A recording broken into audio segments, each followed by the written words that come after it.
ഇന്ധന ചോർച്ചയുണ്ടായ സംഭവത്തിൽ എലത്തൂർ ഹിന്ദുസ്ഥാൻ പെട്രോളിയം പ്ലാന്റിനെതിരെ മലിനീകരണ നിയന്ത്രണ നിയമങ്ങൾ അനുസരിച്ചും പരിസ്ഥിതി സംരക്ഷണ നിയമപ്രകാരവും കേസെടുക്കുമെന്ന് സ്ഥലം MLA മന്ത്രിയുമായ AK ശശീന്ദ്രൻ. ഫാക്ടറി നിയമം അനുസരിച്ച് കേസെടുത്തിട്ടുണ്ട്. ചോർച്ച തന്നെയാണോ ഉണ്ടായതെന്ന് കണ്ടെത്താൻ സർക്കാർ തലത്തിൽ അന്വേഷണം നടത്തും. ജലസ്രോതസ് ശുദ്ധീകരിക്കാനുള്ള പ്രത്യേക രാസപദാർത്ഥം മുംബൈയിൽ നിന്നും എത്തുമെന്നും നാളെ മുതൽ ശുദ്ധീകരണ പ്രവൃത്തികൾ ആരംഭിക്കുമെന്നും മന്ത്രി പറഞ്ഞു. മെക്കാനിക്കൽ ഫെയിലിയറും ഉണ്ടായിട്ടുണ്ട് എന്ന് പറയുന്നുണ്ട്.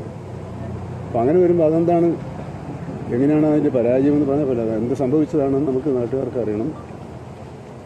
ഇത് പരിഹരിച്ച് മുമ്പോട്ട് പോകണമെങ്കിൽ കൃത്യമായ ഒരു അറിവ് ഇതുമായി ബന്ധപ്പെട്ട എല്ലാവർക്കും ഉണ്ടാവുകയും വേണം. അതുകൊണ്ടാണ് കുറച്ചുകൂടി വിദഗ്ധന്മാരടങ്ങിയ ഒരു സംഘത്തെ ഈ പ്രവർത്തനം പരിശോധിക്കുന്നതിന് വേണ്ടിയുള്ള നടപടികൾ സ്വീകരിക്കാനാണ് ഇപ്പോൾ ഞങ്ങൾ ആലോചിച്ചു കൊടുത്തിട്ടുള്ളത്.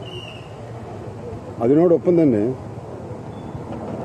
Environment protection act, pollution control board നിയമങ്ങൾ എന്നിവ പ്രകാരം കേസെടുക്കാനും ഉദ്ദേശിക്കുകയാണ്. ഫാക്ടറീസ് ആൻഡ് സെക്ഷൻ പ്രകാരം ഇപ്പോൾ തന്നെ കേസ് രജിസ്റ്റർ ചെയ്ത് നടപടികൾ ആരംഭിച്ചു കഴിഞ്ഞിട്ടുണ്ട്.